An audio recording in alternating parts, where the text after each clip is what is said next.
পৃথিবীতে যদি সব থেকে কঠিন কোনো কাজ থাকে তাহলে সেটা হলো বাবা মার চোখে সন্তানের মৃত্যু।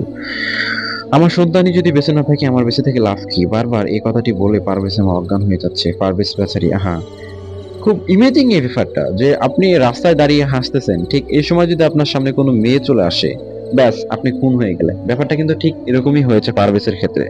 পারভেজ যখন তার বন্ধুদের সাথে ক্যাম্পাসের বাইরে সিঙ্গারা খাচ্ছিল, সেই সময়টিতেই তারা তাদের ইন্টারনাল পার্সোনাল ব্যাপার নিয়ে হাসাহাসি করছিল বন্ধুদের মধ্যে থাকলে যেটা হয়, কিন্তু ওই সময় তার সামনে কিছু মেয়ে চলে আসে যারা মনে করে যে মেয়েরা মনে করেছে যে পারভেজ যেন তাদের নিয়ে ট্রোল করছে, যার কারণে তারা তাদের বয়ফ্রেন্ডকে কল করে এবং তারা এসে পারভেজের সাথে কথা কাটাকাটি হয়। এবং এই ব্যাপারটি বিশ্ববিদ্যালয়ের কর্মকর্তারা মিটমাট করে দিলে তারা কিন্তু ক্ষান্ত হয়নি। তারা কি করলো, যখন পারভেজ আবার ক্যাম্পাস থেকে বের হলো তখন কিন্তু তারা তার উপর আবার আক্রমণ করলো। পারভেজের সাথে যে বন্ধু ছিল সে বন্ধুর জবানবন্দি হলো।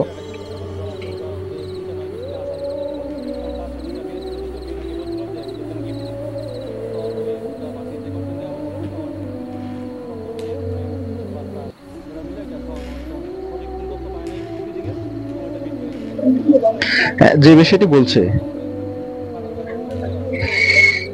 হ্যাঁ দেখুন, সে অপরাধ না করেও কিন্তু এত ইনোসেন্ট একটা ছেলে ছিল যে অপরাধ না করে তাদের কাছে ক্ষমা চাইলো যে আমি যদি কোনো ভুল করে থাকি তাও তোমরা যেন ক্ষমা করে দাও, কিন্তু তারা ঘাতকের দল ছাড়েনি।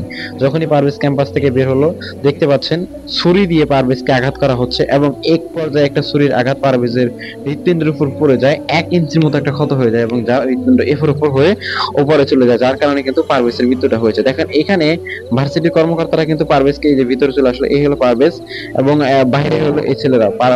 ভার্সিটির কর্মকর্তা কিন্তু প্রকাশ্য ভাবে তারা দেখেছে, কিন্তু এটা প্রতিহত করতে পারেনি। এই হলো পারভেজ, যার বুকের ক্ষতটা আমরা দেখাবো বা সিসিটিভি ফুটেজে দেখা যাচ্ছে পারভেজের বুকের এই যে এই ক্ষতটা। এই দুইজন মেয়ের কারণে কিন্তু আজকে 4টি প্রাণ একদম ঝরে যাচ্ছে। এক হলো পারভেজ, দুই হলো যে 3টি ছেলে পারভেজকে খুন করলো। তাহলে এই হলো সেই খুনি যে পারভেজকে খুন করেছে, চাকু দিয়ে আঘাত করেছে তার এই গার্লফ্রেন্ডের কারণে।